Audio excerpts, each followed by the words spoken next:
ರಾಜ್ಯದಾದ್ಯಂತ ಬಂದ್ಗೆ ಯಾವ ರೀತಿಯಾಗಿ ಪ್ರತಿಕ್ರಿಯೆ ವ್ಯಕ್ತವಾಗ್ತಾ ಇದೆ. ಮುಖ್ಯವಾಗಿ ರಾಜ್ಯ ರಾಜಧಾನಿ ಬೆಂಗಳೂರು ಏನಾಗ್ತಾ ಇದೆ. ರಾಜ್ಯ ರಾಜಧಾನಿ ಬೆಂಗಳೂರಿನಲ್ಲಿ ಕರ್ನಾಟಕ ಬಂದ್ ಯಶಸ್ವಿಯಾಗಿದ್ಯಾ? ಇವತ್ತು ಬೆಳಗ್ಗೆ 6 ಗಂಟೆಯಿಂದ ಸಂಜೆ 6 ಗಂಟೆಯವರೆಗೆ ಕರ್ನಾಡು ಸ್ತಬ್ಧವಾಗುತ್ತಾ? ವಾಟಾಳ್ ನಾಗರಾಜ್ ನೇತೃತ್ವದಲ್ಲಿ ರಾಜ್ಯದಾದ್ಯಂತ ಹೋರಾಟಕ್ಕೆ ಕರೆಯನ್ನ ಕೊಟ್ಟಿದ್ದಾರೆ. ಆದರೆ ಬೆಂಗಳೂರಿನಲ್ಲಿ ಬಂದ್ ಬಿಸಿ ಇಲ್ಲ. ಎಂದಿನಂತೆ ಮೆಟ್ರೋ ಸಂಚಾರ ಇದೆ, ಬಿಎಂಟಿಸಿ ಬಸ್ ಸಹಜವಾಗಿದೆ, ಕೆಎಸ್ಆರ್ಟಿಸಿ ಓಡಾಡ್ತಾ ಇದೆ, ಜನರು ಕೂಡ ಓಡಾಡ್ತಾ ಇದ್ದಾರೆ. ಬಂದ್ ಬಿಸಿ ಬೆಂಗಳೂರಿಗೆ ತಟ್ಟಿಲ್ಲ. ಶಾಲಾ ಕಾಲೇಜು ಸರ್ಕಾರಿ ಕಚೇರಿಗಳು ಎಂದಿನಂತೆ ಓಪನ್ ಆಗಿವೆ. ವಿವಿಧ ಬೇಡಿಕೆಗಳ ಈಡೇರಿಕೆಗಾಗಿ ಆಗ್ರಹಿಸಿ ಜೊತೆಗೆ ಎಂಇಎಸ್ ಪುಂಡಾಟವನ್ನ ಖಂಡಿಸಿ ರಾಜ್ಯದಾದ್ಯಂತ ಬಂದ್ಗೆ ಕರೆಯನ್ನ ಕೊಟ್ಟಿರುವಂಥದ್ದು. ಇವತ್ತು ಬೆಳಗ್ಗೆ 6 ಗಂಟೆಯಿಂದ ಬಂದ್ಗೆ ಕರೆಯನ್ನ ಕೊಟ್ಟಿದ್ದಾರೆ. ಸಂಜೆ 6 ಗಂಟೆಯವರೆಗೂ ಕೂಡ ನಡೆಯುತ್ತೆ. ಕನ್ನಡ ಪರ ಹೋರಾಟಗಾರರಾಗಿರುವಂತಹ ವಾಟಾಳ್ ನಾಗರಾಜ್ ನೇತೃತ್ವದಲ್ಲಿ ಬಂದ್ಗೆ ಕರೆಯನ್ನು ಕೊಟ್ಟಿರುವಂಥದ್ದು. ಒಂದಿಷ್ಟು ಸಂಘಟನೆಗಳು ಬಂದ್ಗೆ ಬೆಂಬಲವನ್ನು ವ್ಯಕ್ತಪಡಿಸಿವೆ, ಒಂದಿಷ್ಟು ಸಂಘಟನೆಗಳು ಬಂದ್ಗೆ ನೈತಿಕ ಬೆಂಬಲ ಮಾತ್ರ ಅಂತ ಹೇಳಿರುವಂಥದ್ದು. ಆದರೆ ಸಂಜೆ 6 ಗಂಟೆಯವರೆಗೂ ಕೂಡ ಕಂಪ್ಲೀಟ್ ಕರ್ನಾಟಕ ಬಂದ್ ಆಗುತ್ತಾ ಅಂತ ಹೇಳಿದ್ರೆ ಸದ್ಯಕ್ಕೆ ಡೌಟ್ ಅನ್ನುವ ರೀತಿಯಲ್ಲಿ ಕಾಣಿಸ್ತಾ ಇರುವಂಥದ್ದು. ಕಾರಣ ಇಷ್ಟೇ, ಬೆಂಗಳೂರಲ್ಲಿ ಯಥಾಸ್ಥಿತಿಯಾಗಿರುವಂಥದ್ದು.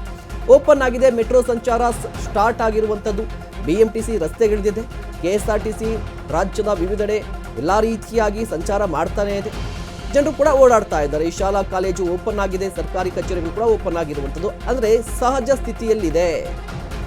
ಬೆಂಗಳೂರು ಯಾವುದೇ ರೀತಿಯಾಗಿ ಬಂದ್ ಆಗಿಲ್ಲ.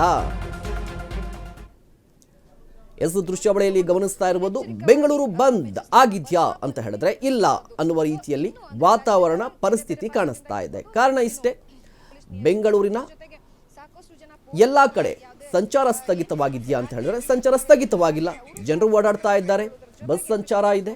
ಬಿಎಂಟಿಸಿ ಬಸ್ ಬೆಳಗ್ಗೆ ಮೆಜೆಸ್ಟಿಕ್ಗೆ ಬಂತು. ಮೆಜೆಸ್ಟಿಕ್ನಲ್ಲಿ ಎಲ್ಲ ರೀತಿಯ ಬಸ್ಗಳು ಕೂಡ ಸ್ಟ್ಯಾಂಡ್ ಆಗಿರುವಂಥದ್ದು. ಮೆಜೆಸ್ಟಿಕ್ನಲ್ಲಿ ಪ್ರತಿಭಟನೆ ನಡೀತಾ ಇದೆ. ಇದರ ಜೊತೆಗೆ ಮತ್ತೊಂದು ಏನು ಅಂದರೆ, ಟೌನ್ ಹಾಲ್ ಅಂತ ಹೇಳಿದ್ರೆ ಪ್ರತಿಭಟನೆ ಅಥವಾ ಬಂದ್ ಅಂತ ಹೇಳಿದ್ರೆ ಟೌನ್ ಹಾಲ್ ಬಳಿ ಎಲ್ಲ ರೀತಿಯಾಗಿ ಅಟ್ಲೀಸ್ಟ್ ಒಂದು ಪ್ರತಿಭಟನೆ ಆದರೂ ನಡೀತಾ ಇತ್ತು ಅಂತ ಹೇಳಿ. ಬಟ್ ಈಗ ಸದ್ಯಕ್ಕೆ ಅಲ್ಲಿ ಪ್ರತಿಭಟನೆ ನಡೀತಾ ಇಲ್ಲ, ಸಹಜ ಸ್ಥಿತಿಯಲ್ಲಿರುವಂಥದ್ದು. ಎಲ್ಲವೂ ಕೂಡ ಸಹಜ ಸ್ಥಿತಿಯಲ್ಲಿದೆ.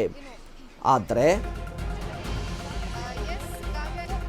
ಮತ್ತೊಂದು ಕಡೆ ಬೆಂಗಳೂರಿನ ಥಿಯೇಟರ್ಗಳು ಖಾಲಿಯಾಗಿದೆ.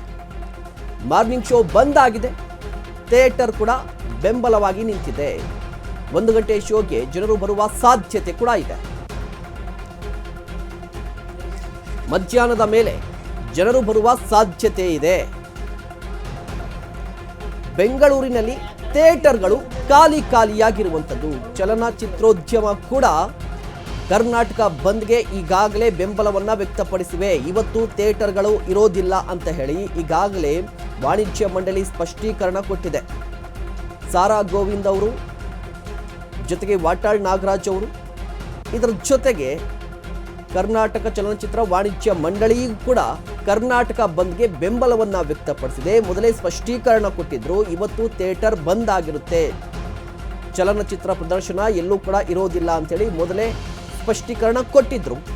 ಈಗ ಥಿಯೇಟರ್ ಬಳಿ ಜನರು ಸುಳಿತಾ ಇಲ್ಲ.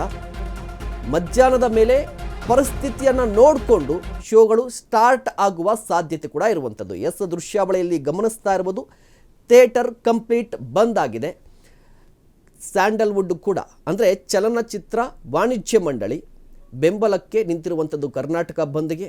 ಥಿಯೇಟರ್ಗಳು ಸ್ತಬ್ಧವಾಗಿದೆ. ಇವತ್ತು ಚಿತ್ರ ಪ್ರದರ್ಶನ ಇರೋದಿಲ್ಲ ಅಂಥೇಳಿ ಮೊದಲೇ ಸ್ಪಷ್ಟೀಕರಣ ಕೊಟ್ಟಿತ್ತು. ಆ ಮೂಲಕ ಕರ್ನಾಟಕ ಬಂದ್ಗೆ ಬೆಂಬಲವಾಗಿ ನಿಂತಿದೆ. ಮತ್ತೊಂದು ಕಡೆ ಪೊಲೀಸ್ ವ್ಯವಸ್ಥೆ ಕೂಡ ಯಾವ ರೀತಿಯಾಗಿದೆ. ಬೆಂಗಳೂರಿನಲ್ಲಿ ಯಾವುದೇ ರೀತಿಯ ಅಹಿತಕರ ಘಟನೆ ನಡೆಯಬಾರದು, ಸಾರ್ವಜನಿಕರಿಗೆ ತೊಂದರೆ ಆಗಬಾರ್ದು. ಹೀಗಾಗಿ ಹೆಚ್ಚುವರಿಯಾಗಿ ಪೊಲೀಸರನ್ನು ನಿಯೋಜನೆ ಮಾಡಿದ್ದಾರೆ. ಎಲ್ಲೆಲ್ಲಿ ಆಯಾ ಕಟ್ಟು ಪ್ರದೇಶ, ಸೂಕ್ಷ್ಮ, ಅತಿ ಸೂಕ್ಷ್ಮ, ಜನರು ಹೆಚ್ಚಾಗಿ ಓಡಾಡುವಂಥ ಪ್ರದೇಶ, for example Majestic, satellite, town hall, K R market, ಈ ಪ್ರದೇಶಗಳಲ್ಲಿ ಹೆಚ್ಚಿನ ಸಂಖ್ಯೆಯಲ್ಲಿ ಪೊಲೀಸರನ್ನು ನಿಯೋಜನೆ ಮಾಡಲಾಗಿದೆ. ಯಾವುದೇ ರೀತಿಯ ಪ್ರತಿಭಟನೆ ನಡೀಬಾರ್ದು. ಪ್ರತಿಭಟನೆ ಮಾಡೋದಿದ್ದರೆ ಫ್ರೀಡಂ ಪಾರ್ಕಲ್ಲಿ ಮಾಡಿ.